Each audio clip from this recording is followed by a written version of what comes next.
Dicembre ritorna il Black Christmas, dedicato praticamente a momenti di riflessione per quanto riguarda il fenomeno degli immigrati che continuano ad arrivare sulle nostre coste e che l'associazione Aquarindo dedica gran parte della propria attività.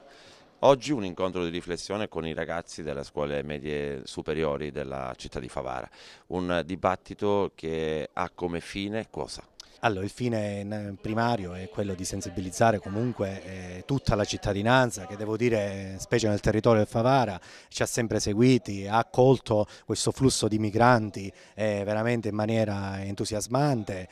anche su quello che poi è stato per alcuni l'inserimento sociolavorativo. Certo, oggi e domani ci rivolgiamo a quelle che sono due scuole principalmente qui a Favara, quindi il liceo Martin Luther King, il liceo scientifico e la scuola alberghiera, alcune naturalmente delle classi, proprio perché vogliamo rivolgerci a quelli che sono i giovani che sono un po' il nostro futuro e tentiamo di sia sensibilizzarli che comunque abituarli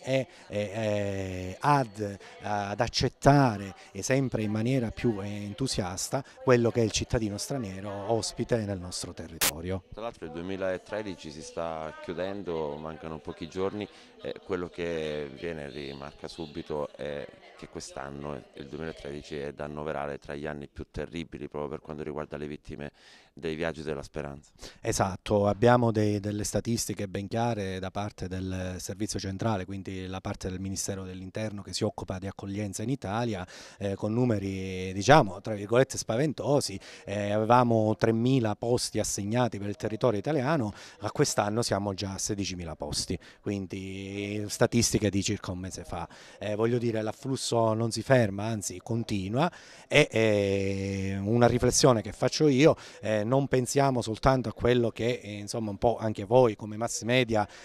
ci dite giornalmente, quindi con l'arrivo delle imbarcazioni presso le coste di Lampedusa, Ragusa e Siracusa, ma gli afflussi maggiori per l'80% avvengono via terra.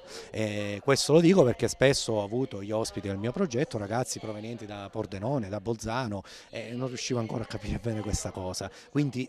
lo dico perché è un flusso continuo, il flusso migratorio. Siamo qua sempre pronti e disponibili per qualsiasi esigenza comunque dello straniero.